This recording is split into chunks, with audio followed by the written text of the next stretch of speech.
अच्छा जी, चलें अब हम बात करने जा रहे हैं इलेक्ट्रॉन माइक्रोस्कोप के हवाले से। इलेक्ट्रॉन माइक्रोस्कोप 1935 में इन्वेंट हुआ था, ठीक है जी।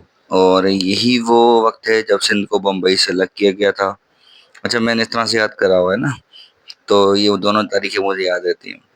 अच्छा जी, इलेक्ट्रॉन माइक्रोस्कोप के बारे में बात करें तो ये थोड़ा डिफरेंट होता है ना। बहुत महंगा है भाई, 10 करोड़ रुपए का आया था, हमारे पास एलएमसी के अंदर मौजूद है, ठीक है जी। तो बहुत महंगा है। अच्छा जी, तो ये लाइट बीम की जगह पे इमेज को देखने की बजाय पे ये इलेक्ट्रॉन्स की बीम को इस्तेमाल करते हैं। ये बात याद रखिएगा, जो भी स्पेसिफिक आप इसके अंदर रखेंगे वो मर जाएगा, ठीक है ना। तो वो क्या करता है, इसके अंदर से गुजरता है और इसकी डिटेल इमेज बनाता है, बिल्कुल हाई रेजोल्यूशन के साथ। और वो ये भी बता रहे हैं इसके अंदर कि ना सिर्फ वो उस स्पेसिमेन की तस्वीर बनाता है, यानी कि बल्कि उसके अंदर जो कंपार्टमेंट के खाने हैं, इसके अंदर खाने मौजूद हैं या हिस्से मौजूद हैं, उसकी भी अच्छी तरीके से तस्वीर बना के दिखाता है आपको। दूसरा, उसके सब सेलुलर पार्टिकल्स की भी बना के देता है। यानी कि मिसाल तौर पे अगर हम बात करें वायरस की, तो वायरस की इतनी डिटेल्ड इमेज किसी के पास नहीं थी जब तक इलेक्ट्रॉन माइक्रोस्कोप इजाद नहीं हुआ था, ठीक है जी। तो अगर आप देखें तो आपके पास नजर आ रहा है कि लाइट माइक्रोस्कोप के अंदर हमने इमेजेस लिए थे। ये ऑनियन के सेल मौजूद हैं, ये ऑनियन के सेल हैं और ये आपके पास अमीबा है, ठीक है जी। अच्छा, ये याद रखिएगा, ये कलर्ड नहीं होते हैं, ये ओनियन के सेल भी कलर्ड नहीं होते हैं, ठीक है। हम डाई देते हैं इसको, और ये एक्सपेरिमेंट हमने किया हुआ है अपने कॉलेज के अंदर, ठीक है। बहुत मज़ा आता है, ठीक है जी। और ये आपको नज़र आ रहे हैं इसके, यार ये जो नज़र आ रही है इसकी आपको सेलवल नज़र आ रही है, बहुत खूबसूरत है यार वाकई में, ठीक है जी। उसके बाद अगर हम देखते हैं, इलेक्ट्रॉन माइक्रोस्कोप ने आपको सैल्मोनेला बैक्टीरिया की तस्वीर दिखाई है। ये देखें कितनी ज़बरदस्त नज़र आ रही है, ठीक है ना। तो ये इतना डिटेल इमेज जो है ना वो आपको दिखाता है। इसके बाद अगर हम बात करें कि इलेक्ट्रॉन माइक्रोस्कोप के बारे से हम बात करें, तो इलेक्ट्रॉन माइक्रोस्कोप के बारे में लिखा हुआ है कि भाई ये रेजोल्यूशन इसकी 0.2 नैनोमीटर है।